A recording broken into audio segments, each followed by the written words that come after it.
am the principal attorney at Childs Legacy Law Firm, formerly known as the Childs Law Firm. I want to thank you all for coming today as we discuss a very important topic, a topic that's important to each of us. We're going to call it life planning through estate planning. Now, a lot of you are thinking, hey, estate planning, this talk, isn't it just kind of dull? Like you're talking about death? No. What I want to convey to you today, and what you will see, is that the decisions you make today will impact the life you live today and what you will live out for your tomorrows. Today, we're going to discuss protecting your family and leaving a legacy. Now, what would happen if something would have happened to you, if you became ill, or if your loved one, your spouse, became ill, or your children? What would happen? Just think about it. There are hard times right now, all across the globe. Every year, nearly 16 million lawsuits are filed, and more than 750,000 people file a petition for bankruptcy. Out of those bankruptcies, at least 1 out of 4 bankruptcies are due to medical bills. Keep in mind, we have one of the highest divorce rates also in the world. And I'll tie that back into the life planning through estate planning and why we have to plan carefully. Nursing home costs and other long-term care expenses are out of control. The average cost of a nursing home now in Texas is about $102,000 per year. Of course, we've experienced COVID. Now, because of poor estate planning, our court systems are being overwhelmed. Why is that? Because one, people aren't making the decisions in writing to plan out a will. Also, the ones that have a will, often they're poorly drafted wills that are deemed invalid in court. When people come to us, they typically have 6 major concerns. The first, their concern is how do they pass on their hard-earned wealth without government interference? Next concern, how to avoid paying unnecessary taxes. Third concern, how can I avoid going broke by these nursing home costs and other crushing medical expenses? Next, after they're gone, they want to protect their family and loved ones from predators and creditors. And fifth, after they are gone, they want to avoid family members fighting over money. I have a friend that says, there's nobody that fights harder about money than people who did not earn the money.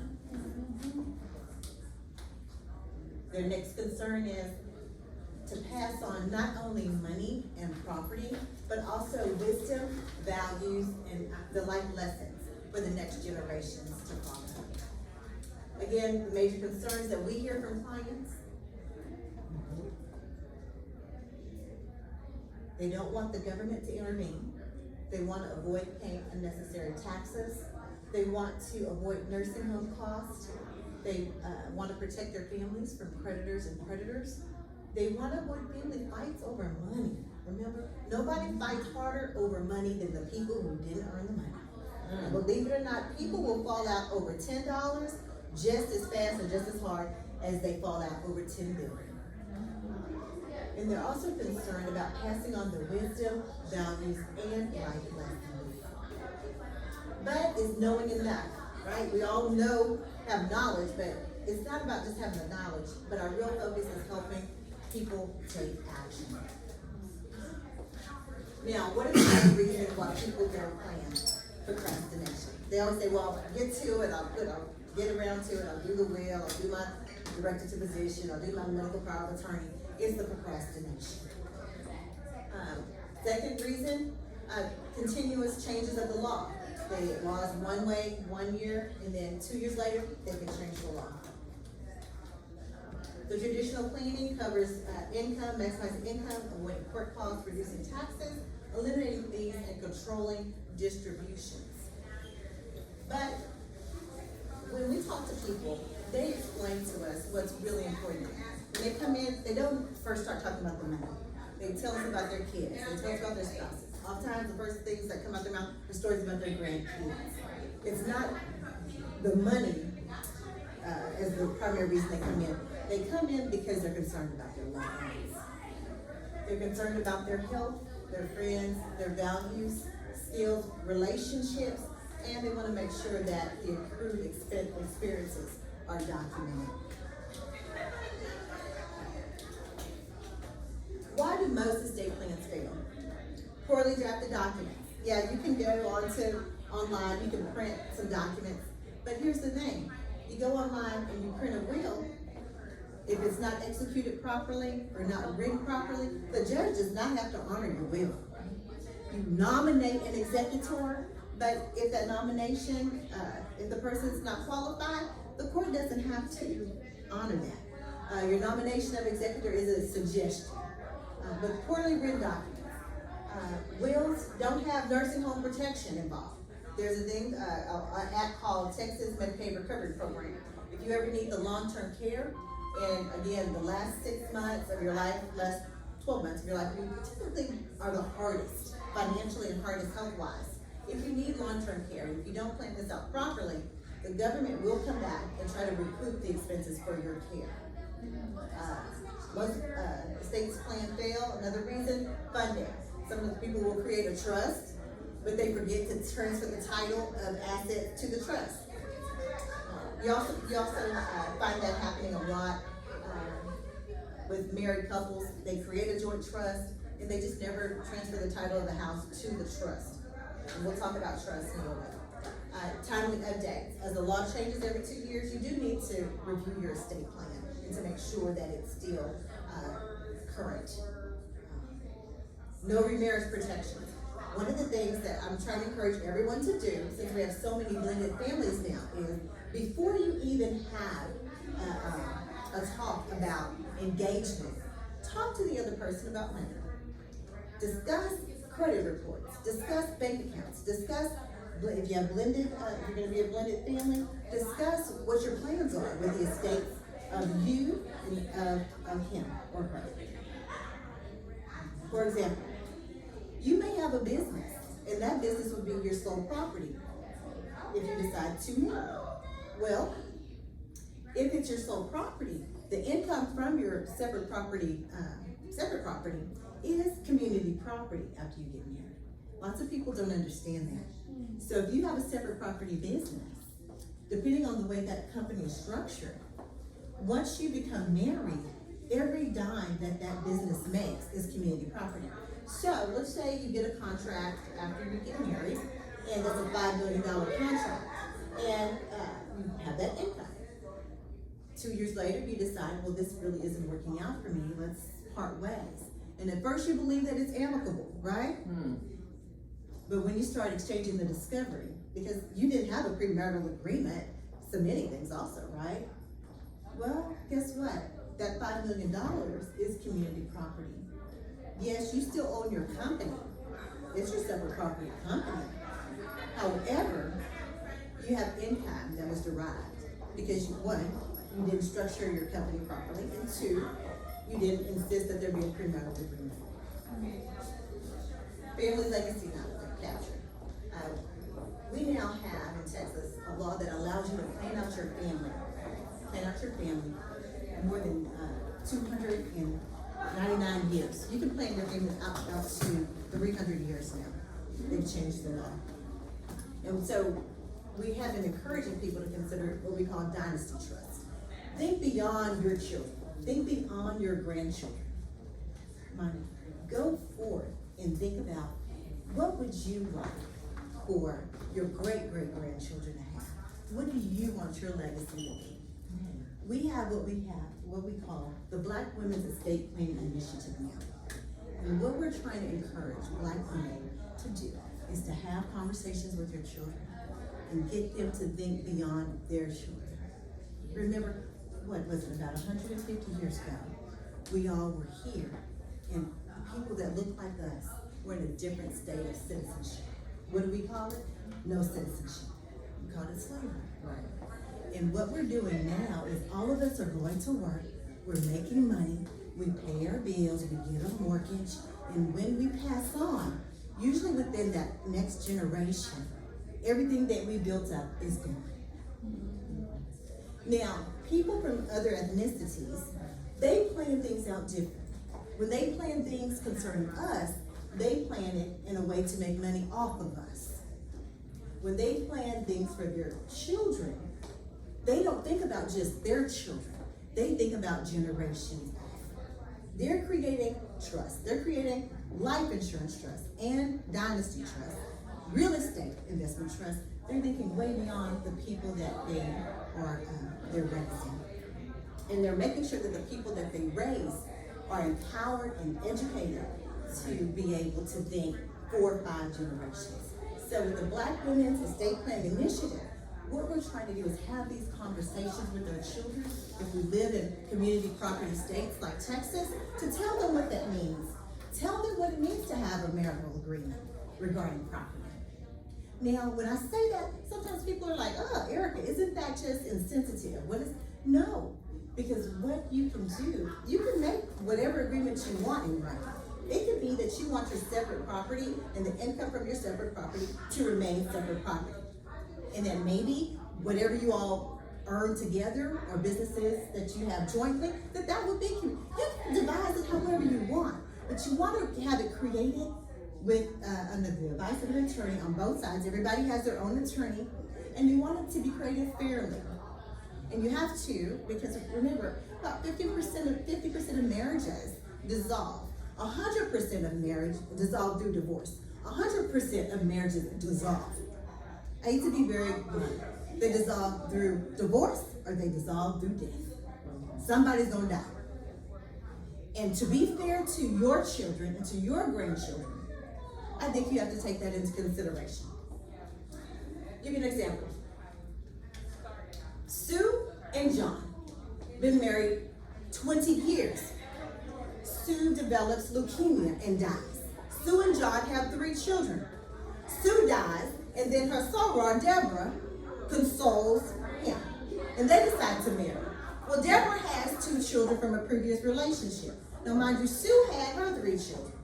Now, okay, because all of Sue's children were the children of her husband, and Sue didn't have a will, they didn't have a trust, all of the community property goes to the husband. Now, after 12 months, the husband is tired of being by himself, he's lonely, and he decides to marry, what's her name, Deborah? Yeah. Marry Deborah. Deborah's children move into Sue. No, Sue's dead now. So he is home with her children. They start commingling money. Mind you, half of which Sue had brought to the table. And if she did not earn it herself by going to the workplace, she was a homemaker, earning it by supporting his career. So that money is now commingled with Sue's money. So that makes Sue and husband's money community property if he can't trace it. So where does that leave Sue's 3 children? Where does that leave her kids? Who do you think Sue's gonna think about? Oh, Deborah. Oh, Deborah, yeah, Deborah. Yeah, Sue. Yeah, Deborah gonna think about her kids first. What's gonna happen to Sue's 3? Whatever's left over, if they get anything. We have to just have these honest conversations. A lot of times people are afraid of talking about these things. Some of it is because they don't want to ruffle feathers. What I recommend to people is have these conversations with people while they're in a good mood, while they're smiling, or when they want you to make them smile. Have these conversations with people early, because who is going to be the one who's most harmed if you do not? You. If you don't make plans for yourself, no matter how in love and how wonderful someone treats you, if we don't make plans for ourselves, someone else will be more than happy to make plans for us. And it may not be the one that you love now. It might be the one that is in your shoes after you're gone. Let's meet Bill and Mary. Bill and Mary. Bill is a plumber, owns his own business. Mary was a teacher. After she had children, she became a homemaker. Now they have an estate worth about $700,000. Okay, you might be asking, well, what if I'm single, never been married? What if I'm widowed, divorced, married more than once? Does this apply to me? Well, yes, it does. Because all of us have our own bodies that we have to protect. We have our lifestyle. We have, of course, our assets as well. And then we have loved ones that we want to take care of. Well, let's meet the Jones family. There's Bill and Mary. They have 2 children, John and Susan. Okay, with Bill and Mary. John is a partier. He's a lot of fun. He's the life of the party. Everybody thinks he's great, but he's very irresponsible. He's drinks a lot. And he's been in and out of trouble. A few car accidents. There's Susan. She's been no trouble. She's a CPA. She's done everything on her parents' checklist of what a good daughter should do. Bill's about to retire. And so when they're making the list, they come to a few things. What are their planning options? Because they don't have an estate plan. Few options. They can spend every last dollar. And some people say that. I'm just going to spend it all. I'm not worried about estate plan. They can die intestate, meaning die without a will. They can just own everything jointly and just let things fall in accordance to the property code. They can create a simple will. They can create a bare bones living trust, or they can complete what we call a dynasty trust or family wealth trust. Now, they make a to-do list. Bill retires. Most everybody has the same to-do list at retirement. We're going to exercise more. We're going to plan some vacations, going on and plan some other things, some investments with our retirement funds, maybe some rental properties. We'll see, right? But do some volunteer work. Volunteer at the church. Volunteer at Big Brothers, Big Sisters. Create a will. Everybody always got to create a will every time, and plan for funeral arrangements. Well, before they even get down to that list, they experience a catastrophe. Bill has a catastrophic stroke. He's taken to the hospital. He's in there for a few weeks, then gets released to rehabilitation. But what are the long-term care expenses that we face? In-home care, adult daycare, assisted living, and nursing home expenses, or skilled care expenses. Usually there's about 5 ways to pay for long-term care expenses. Using your own money till you go broke. And that happens. And again, we have more than 750,000 bankruptcies each year. 1 in 4 of those is due to medical bills. Buying long-term care insurance and hoping you get good enough coverage. Keep in mind you have to do that when you're healthy.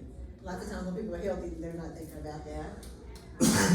Medicare, government program, very limited coverage for long-term care needs. Medicaid, remember I told y'all about the Texas Medicaid Recovery Program. Generally you have to spend down your assets and be pretty much broke before you can qualify. If you don't do the Medicaid planning, the government more than likely will try to come back and recoup funds from your assets. And that's usually a house. If you're a veteran, you may qualify for certain VA benefits. 5 ways, using your own money, long-term care insurance, applying for the limited Medicare benefits, becoming eligible for Medicaid, which can be very, very difficult. I'll tell you, there's some nightmares on this. I've seen the government come in and obtain guardianship over people, and then because the person needed Medicaid coverage, by the time they were released from the guardianship, I've seen them have almost nothing out of $200,000. And there was one guy, he was his son was fighting the county to get him released from the county's guardianship. And then the father was in a wheelchair, and the son was arguing. The judge the judge terminated the guardianship.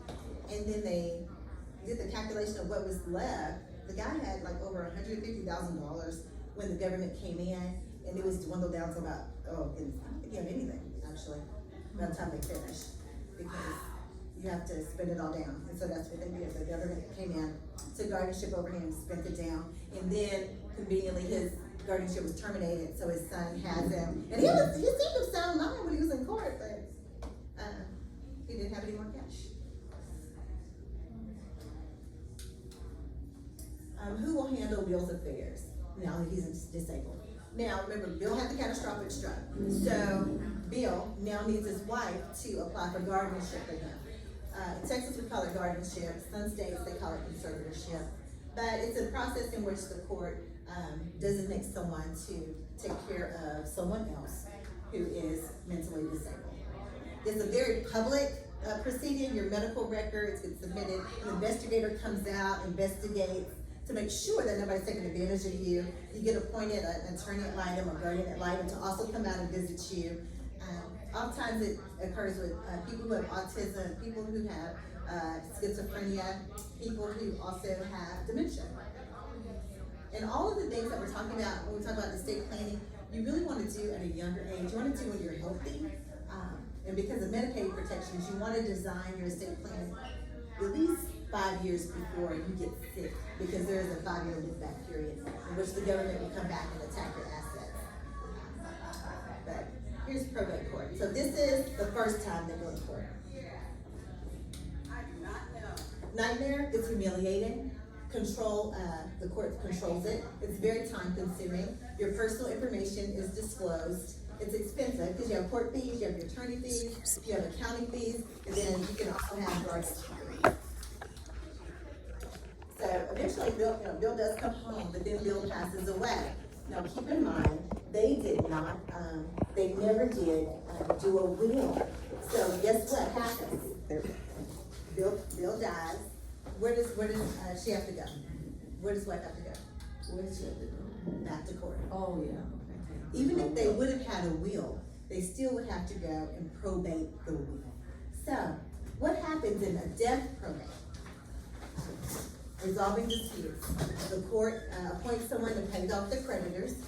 The administrator or the executor has to take an inventory and appraise the assets. The administrator or the executor is charged with changing title or transferring title to the asset.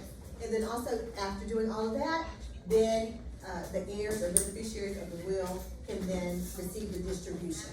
Now keep in mind, they've gone to court, you've had to pay the court fees, the attorney fees, the court-appointed attorney fees also. You have to do inventory. Depending on the value of the estate, there will need to be an appraisal. You have to post a bond in order to be appointed, the executor or administrator oftentimes. So this can be a very costly experience.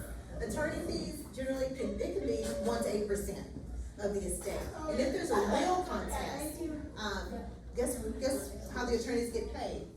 Typically off the top. So you pay the attorneys, but if there's something that you didn't pay, then the estate actually pays off the top. And then they can ask for a court order to reimburse everybody for the attorney fees. Oh, I have a question. So this was because Bill didn't have a will. Bill didn't have a will. So all of those comes under it. Yeah, and also didn't have a trust. Even if Bill has a will, you have to probate a will. A lot of times people will come in and then they start just dividing up stuff after the repass. Right. Oh, he had a will, and this is what the will say, okay, you get the porcelain bird, you get the lawnmower, they start dividing up stuff. In law, you're not supposed to touch anything. Before people cut the lemon cake, they're removing scrapbooks, you know? You're not supposed to touch anything. Okay. Everybody's supposed to stop, call the lawyer, file the paper. Okay. That's the order that you're supposed to do. So that's what they didn't have a will for. They didn't have a will, but if he would have had a will, your will still has to go to probate. And that's what we still have to stop until. You have to stop that too. And one of the reasons why wills also are less expensive is because we as lawyers, we know that the person has to come back. Whether it's to us as lawyers or to another lawyer. So a trust might be a little bit more expensive, but your trust is probably gonna be the same retainer fee as a guardianship case or as a probate case. Keep in mind, if you're married, you can go to guardianship for your spouse. Your children can go to guardianship for you, and then when your spouse passes, the family has to go to court for your spouse.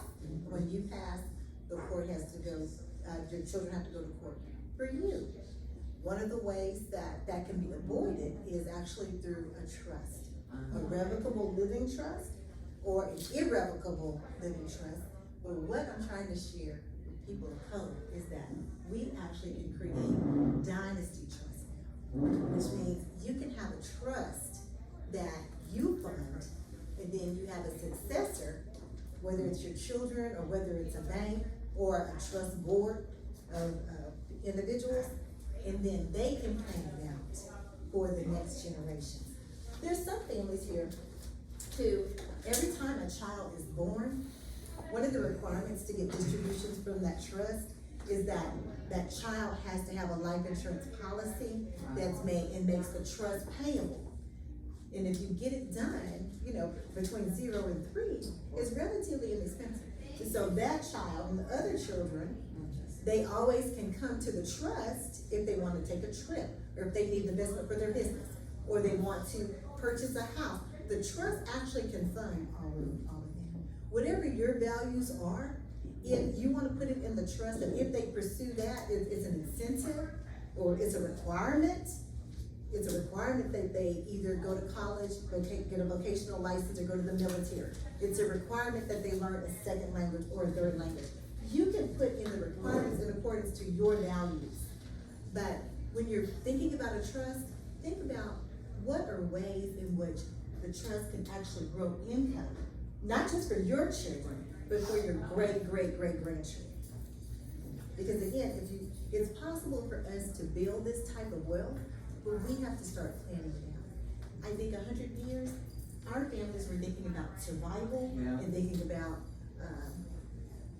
110 years ago, the right to vote, you know, thinking about things like that, survival. But what we're doing is basically sharecropping. We go to work, then we go pay the bank. Then we go to work, then we go pay the bank. And then after we die, then our families go and pay the bank. And then we turn around, right? Look down, everything is gone. That is what we have been doing as Black people, because we've been trying to survive. So I'm encouraging everyone to think beyond us being here right now, and think about if we collectively start investing and then create trust to further what we believe in, how far along will Black people be if we do that collectively? And why do I personally want you all to think about and be successful, and your generations to come have wealth, is because you will donate to causes I believe. So it is very self-interest. Because your great-grandchildren are gonna donate to an HBCU that I support. Y'all gonna donate to a Black church I support, or to other nonprofits I support. And if we collectively can help each other get there, how much further will people that look like us be? So now the government is allowing us to plan it 300 years out. 300 years out. Why you should avoid it, we talked about that. Federal income taxes, now it's about 13.5 million. You won't pay a state tax to the federal government unless your state's over that 13 now, because they indexed it for inflation. So, first spouse, we'll have to remember that. But this is important, then I'll wrap it up. This is reminding me. I have just a few more minutes. Okay, Ralph. Okay, Bill dies. So they're going to probate court in this county. It's probate court to talk about the guardianship over Bill. Bill passed away, they went to court once. For guardianship, Bill passed away, went to court the second time. A couple been to court twice. Now, Mary is recovering. She's recovering from Bill's death. It was hard for her at first, but she started to get out.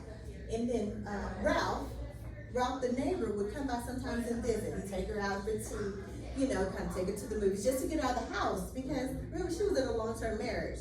Sometimes she does get lonely. Ralph was married, but his wife passed away. She was one of those individuals that had enormous medical expenses. So he's recovering from that. But, well, this is why. A well-drafted estate plan will block the estate transfer from outside the family. Remember we talked about commingling funds? Yes.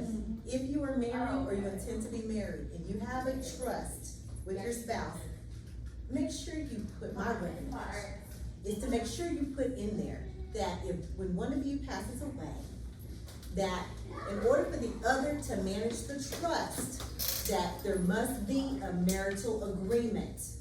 So if your husband dies and it's you, then Before you marry somebody else, you have to get that premarital agreement. Otherwise, you don't get to manage the trust. If you die before him, then if he wants to remarry, then he must get a premarital agreement. And then your attorney can sit with you all and advise what would the premarital agreement look like? What would be some of the requirements? Block the transfer outside the family, and then also you want to make sure that there's just no commingling of that. Now, one of the great things about a trust is that you can also require that your descendants, or whoever the beneficiaries of the trust are, that they have a marital agreement. So that anybody that wants to take advantage of your children or grandchildren or great-grandchildren, that they won't be able to do so with your money. So they can blame you. I know you don't care if they give it. I gotta say I can't get the money. I'm sorry, you're not gonna work out. Or you sign this paper. You don't mind being the bad guy, you're the fall guy for your children, grandchildren, whatever. If they matter to you, you really don't care so long as your money's intact for the next. Skip them. Think about their children. Just because one grandchild might not like it. You have to think long-term for everybody. Right. Think about the lawsuits versus home expenses as well. Now, Mary has the estate. Surviving spouse typically lives at least an average of 14 years after the death of their spouse. A female surviving spouse, at least. Wow. And for your husband know that. Female. Now, mind you, Mary is Caucasian. I haven't looked at the number, the years as far as a black female Maybe spouse. 7. Yeah, so that could be a lot. So Mary lives 10 more years. Mary gets diagnosed with Alzheimer's, placed in a nursing home. She's unable to handle her affairs. Back to court again. Remember? So they've been to court once. Bill's guardianship, Bill's death. Now Bill is sick. Now, which of the children? Mind you, Ralph and Mary did get married. I have to tell y'all that. But it's a new marriage. So which of the children do you think the court's gonna appoint? The daughter. Now, what would happen if Ralph says, hold up, I'm her husband? What would happen? Ralph, the new husband. What if Ralph, because he's her husband, and your husband gets to be the first say-so? Right. Or at least, they look at the spouse first. Because remember, Mary never did designate who was gonna be her. You can do a designation of guardian, who you want your guardian to be. And if you have, I always say if you have more than one child, it's a crapshoot. So you might have, because people fight in court oftentimes not about money, but about emotion in probate court. They think about what they did or didn't get, or what they perceived they should have received from the parent or spouse as far as attention, love, money. People fight in probate court for a whole bunch of different stuff besides money. That's why I did say, people will fight over a $10, as hard as they'll fight over 10 billion. Because there's other stuff behind it. So the court the third time, the court has to think about who to appoint. Mary passes away, last probate, so this is the 4th time the family's been through probate because they did not do the planning. Now, I love what I do, but guess who benefits largely from this? The attorneys. Oh. The attorneys benefit. The whole system, the newspapers, because we do the publications, constables, we gotta go on constables. So the attorneys that the parties pay, but then the court gets to appoint some attorneys too. Lawyers, if you go to the probate floors, the 2 probate floors in Harris County at 201 Caroline, those are 2 of the quietest floors in that whole courthouse. And a lot of it is because probate is very, very lucrative. And the planning is wonderful, right? We enjoy helping people plan. And I really do it as a part of the ministry because I want more Black people to plan. But it's very lucrative when people want to plan.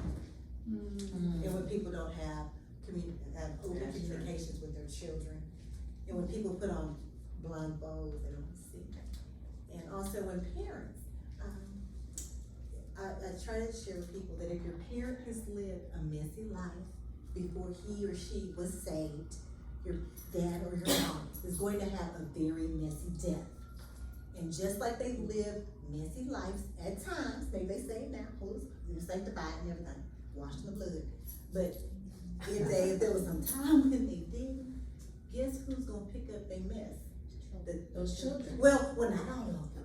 It's gonna be the one who always picked it up when they were alive. Right. It's gonna be the one sweeping the dust when they leave. So, 4 times. So, what are some things that we can do to avoid all of this? One is to really sit and have that open conversation, honest conversation with yourself. You know, who can you trust to be your medical power of attorney? Who's your alternate if that person is unavailable? Who can you trust to have the director, your director's position? Who do you want to have that copy? Who do you want to have what we call the statutory power of attorney? It's also called the financial power of attorney. If you can't run your errands, like for example, I had leukemia. My mom was mine. Chris was my second. Who do you want to run your financial errands for? If you need somebody to go to the bank, you're getting chemo, you can't get up. Or you have Alzheimer's and you can't move around. Who's gonna be that person you trust? And who's gonna be your second choice? And who's gonna be your third choice? Right? Designation of guardianship for your children, minor children. You can designate who you want to be your children's guardian of their estate, meaning any assets you leave them. Now, you say, what about the body? What about their person? You can designate on paper who you want to be. We call it the guardian of your minor children's persons, their bodies. Now, if they have a parent, another parent, there's probably a court order. If there's not a court order, if they're on the birth certificate, it's going to be presumed that that parent should have control over their bodies, right? But you can designate if that parent should be in control of the money that you leave. You know, you can designate who's going to be looking out for their estate and representing them as far as the estates you leave. Now, when you leave life insurance to minors, I want you to keep in mind that if you leave life insurance to minors, it gets deposited in the court's registry if the life insurance company releases it. So if you're leaving assets to a minor, you really need to consider, it's my suggestion, creating a trust for that minor so that that minor can access some of the funds under the watchmanship, under the stewardship of an adult that you trust, right? If you have children in the family or adult children or minor children who have special needs, from autism to certain types of, certain degrees of cerebral palsy, schizophrenia, and a number of hosts of challenges, consider creating a special needs trust for that child, because you don't want to disturb their government benefits, because there's some government benefits that they really need because their care is very, very expensive. So explore special needs trust and encourage family members, church members who have especially challenged children to consider that. Dynasty trust. Think about your family way beyond the children that you raise, because we can only do so much, right, with one generation. But if we collectively plan out what's going to happen to our families of color 100, 200 years beyond, we can be as powerful as we were before they even brought us here. Think about what they say, it took a whole generation for them to make a slave. Oh. Right? Imagine what we can do in one generation to build our wealth. So, I want to encourage you all to explore these issues with your families and just take some quiet time to yourselves to think about, what do you want your great-great-grandchildren to think about you?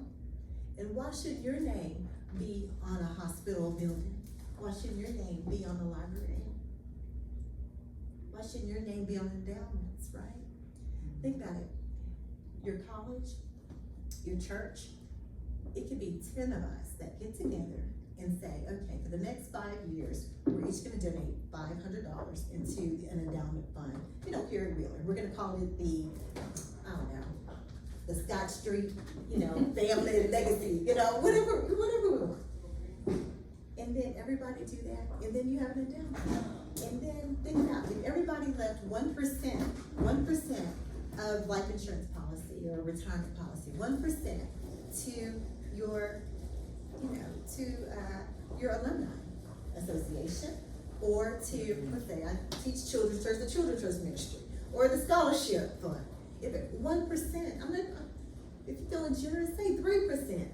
If each of us left that to further what we believe in, to stand on. If you have a sorority, I know it's controversial between your chapter and national, whatever foundation, float your boat, 1% or 0.05, they're not gonna turn it down. They're not gonna turn it down. So if we can just think a little bit beyond our house and the children that we have, and think about, people beyond, because all parents know that your grandchildren are so much superior than your own children. They're so much better. So let's think about them. And again, I'm Erica Childs. I'll give you all my card. Thank you all for stopping in, and I hope it was a blessing to y'all. Thank you. Thank you.